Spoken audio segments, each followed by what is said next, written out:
भाइयों के मतभेद, घरेलू कहानी। बहुत दिनों बाद अच्छी गहरी नींद आई, सोकर उठ जाने पर हॉस्पिटल में हूँ। यह ध्यान में आने के लिए कुछ क्षण लगे। बेल बजने पर रूम में नर्स आई और बोली, गुड इवनिंग सर, कोई मिलने आया था क्या? नहीं, नर्स ने कहा, बड़ी देर सोया था इसलिए पूछा। मोबाइल पर एक भी मिस कॉल या मैसेज नहीं आया था। अभी कैसा लग रहा है? नर्स बोली, प्रचंड बोर हो गया हूँ। 3 दिन में वह प्यून अंकल को छोड़कर दूसरा कोई भी मिलने नहीं आया। सबके सब इतना भी क्या बिजी होंगे, अपना कोई हॉस्पिटल में है, इसकी कोई चिंता है कि नहीं? नर्स बोली, पर मैंने कुछ जवाब नहीं दिया उसे। सॉरी, मैं जरा ज्यादा ही बोल गई। नर्स बोली, जो सच है वही तो बोल रही हो आप। मैंने कहा, ब्लड प्रेशर चेक करते समय तो 2 to 3 टाइम सॉरी बोलकर नर्स चली गई। वैसे नर्स का बोलना मन को लगा। 2 शब्द बोलने के लिए नजदीकी कोई नहीं था, प्यार से बोलने वाला कोई नहीं था। बहुत बुरा लगता था, एकदम से रोना आ गया। मन भर आने के बाद शर्ट की स्लीव से आंखें पोंछी भी। सर में विचारों का पंखा जोरों से घूमने लगा। अस्वस्थता बढ़ी।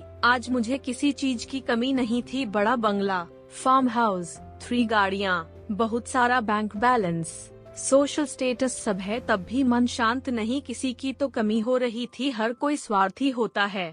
मैं काफी होशियार, चालाक बुद्धि, लेकिन दुराग्रही स्वभाव की वजह से कभी भी पसंद नहीं आता था किसी को। मुहब्बत था, इस वजह से ज्यादा दोस्त नहीं थे, और जो थे वह भी दूर चले गए। पत्नी को भी दोस्त नहीं बनने दिया, उससे हमेशा अंतर पर रखा। सांसारिक और शिशु का गृहस्थी होते हुए भी हमारे में दूरियां हमेशा थी। पैसों की वजह से बुढ़ापे में माँ पापा के मन को भी दुखाया। बड़े भाई को फंसाकर सारी संपत्ति खुद के नाम पर कर ली। इतना सब करने के बाद क्या मिला? ज्यादा पैसों के साथ विकृत समाधान और कांटे जैसा चुभने वाला अकेलापन। यह सब विचार से सिर घूम रहे थे। खुद पर बहुत गुस्सा आ रहा था। मन हल्का करने की इच्छा हो रही थी। पत्नी को फोन किया, पर डिस्टर्ब मत करो और कुछ चाहिए होगा तो मैसेज कर देना, ऐसा बोलकर उसने फोन काट दिया। जवानी के दिनों में भी साथ नहीं रहने वाले बेटे से बोलने का तो सवाल ही उठता नहीं। फोन नंबर देखते समय या भैया के फोन नंबर पर नजर रुकी। वापस यादों की भीड़। भैया का नंबर डायल किया पर तुरंत कट कर दिया।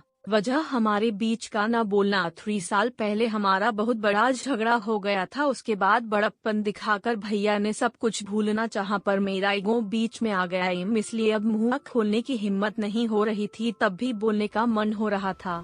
बाद में हिम्मत करके नंबर डायल किया और आंखें बंद कर ली। फोन उठाने का एक ही मात्रा बाद भैया की आवाज आई, भैया मैं बोल रहा हूँ, अभी तक नंबर डिलीट किया नहीं क्या तूने? छोड़, कैसा है तू, फोन क्यों किया? तभी मैं भैया को बोला, आपका गुस्सा समझ सकता हूँ भैया, बहुत गलत बर्ताव किया मैंने आपके साथ। मीठी मीठी बातें करके फंसाया आपको। मन में जो भी था वह सब धार धार बोलने लगा। तभी भैया बोले, मुद्दे की बात बोल, गड़े मुर्दे मत उखाड़। हमारे बीच अब कुछ भी नहीं बचा। भैया ऐसा मत बोलो, मैं तो सिर्फ बोल रहा हूँ। आप तो पैसों के कारण भटक गया था मैं। भैया भूल हो गई मुझसे, बंटवारा हो गया, अब कुछ भी बचा नहीं, मुझे माफ कर दो मैंने बोला। पर भैया की तरफ से कुछ भी जवाब नहीं आया। मैं सुन रहा हूँ, बोल, क्या काम था मुझसे से पहाड़ इतनी भूल हो गई है भैया?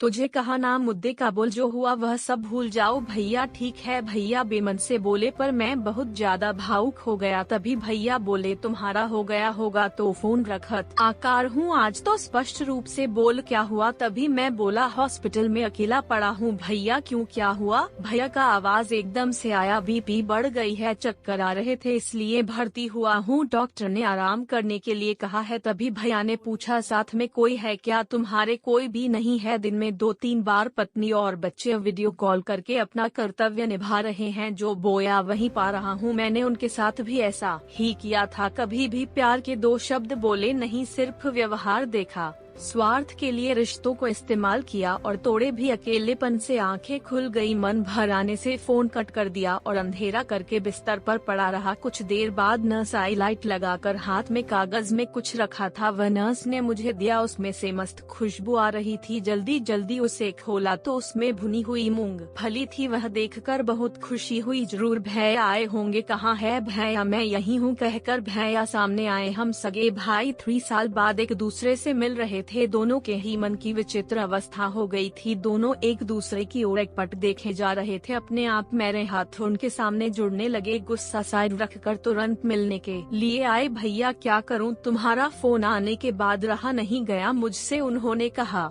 जो हुआ सो हुआ, अभी उसका विचार मत कर। आपको गुस्सा नहीं आया भैया? बहुत आया, पर आज तुमसे बात करने के बाद पूरा का पूरा गुस्सा बहकर चला गया। तुम्हें पसंद भुनी हुई मूंगफली ले ली और जल्दी यहाँ आ गया। भैया मैं आगे कुछ बोला नहीं। भैया ने सर पर प्यार से हाथ फेरा, तब बहुत शांत लगा। गुस्सा कभी भी रिश्तों से ज्यादा बड़ा नहीं होता। पुरानी बातों को चिपक कर रहने का दर्द खुद को ही ज्यादा होता है। एक बात हमेशा ध्यान में रखना, हमारा रिश्ता मतलब फेविकोल का जोड़ भैया बचपन में देते थे, वैसे ही मूंगफली के दाने छीलकर मुझे देकर बातें कर रहे थे। वह भुने हुए दाने के स्वाद अफलातून था। अनजाने में कचरे के डब्बे पर ध्यान गया, उसमें मूंगफली के छिलके की जगह मेरा ही ईगो मुझे दिख रहा था। डंडा